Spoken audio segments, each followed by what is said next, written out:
The crown of the Brahmana is adored with 9 dazzling gems: serenity, self-restraint, austerity, purity, forgiveness, uprightness, knowledge, belief in God and the scriptures, and realization.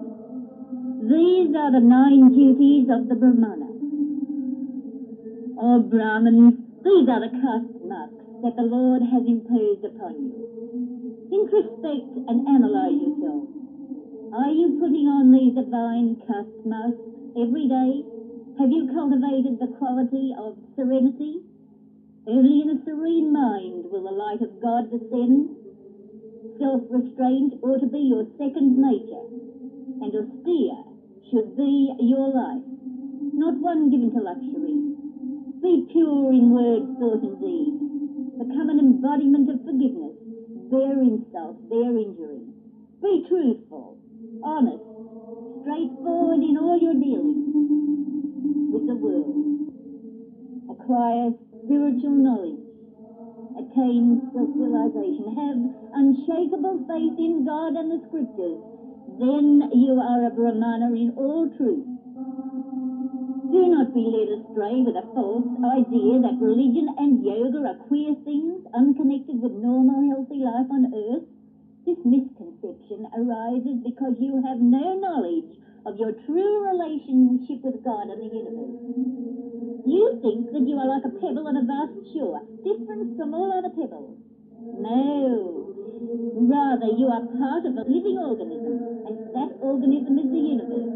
And as a cell of the body cannot be healthy unless the body as a whole is healthy, so you cannot hope for fulfillment and blessedness unless you work for universal fulfillment and universal good. This is the inner meaning of Sri Krishna's assertion, "Come unto me alone." It means that man should aspire to become a superman, to reach the full consummation of his being in universal life. Until a total sacrifice of the ego and personality at the altar of the omnipresent God is offered, man shall remain man, and whatever is in that bodily confinement.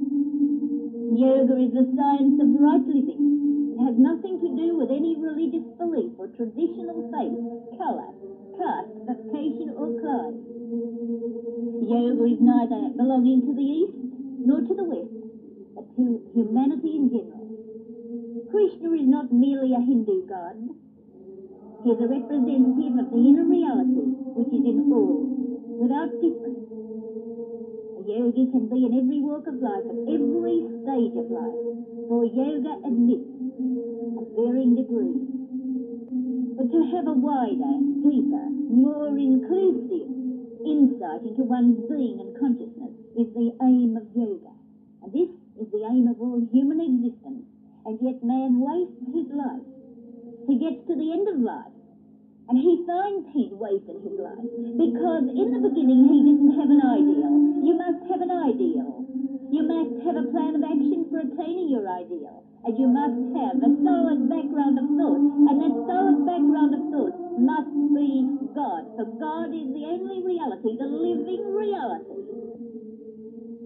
Always remember that intellectual giants, that great leaders, mighty warriors, great saints, they're all human beings, and what they have done, you can do. If, now this is a mighty big if, you have to purify the mind, and then concentrate all the rays and powers of the mind on your ideal. Prolong your meditation. In meditation, direct all the powers of your mind to your ideal with fixity of purpose. This is what the yogis do. Of course, their ideal is God. And they concentrate all the rays and powers of their mind on their ideal. And then when they realize God, they radiate divine light and love, peace and bliss to all those that come in contact with them.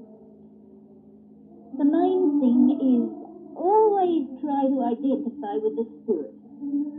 I am all pure, perfect, self-luminous Atma. Know that there's a magazine of power within you. God is spirit. God is man's inner self. There's only the two kinds of people in the world, the ignorant and the wise. The ignorant identify with the body, but the wise identify with spirit. God is spirit. You remember the words of Jesus Christ, I go my way, and ye shall seek me, but ye shall die in your sins, for ye know not the way I go. Cultivate the spirit, and you will know the way. The ignorant, even in the last stages of their lives, they even try to make sense judgment, and then the wise have to remind them that the kingdom of heaven cometh by perfection. Be as perfect as thy Father which art in heaven. This is the way. Know that you came into the world empty-handed, and you're going out empty-handed. You came in alone, and you're going out alone. Sooner or later, you have to depart from this world. So while you still have a body, prepare for that astral journey. Take a daily ride on the raft of God perception. Give up evil, wicked counsel. Seek God and His guidance. Yoga opens up vast vistas of divinity in matter, that even the non-believer, by his regularity in sadhana, comes to see the divinity within himself.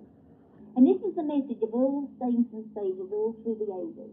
To be ever merged in divine truth, to be ever aware of the divine consciousness, to be ever aware of that divine presence in every action of your life, in every moment of your life.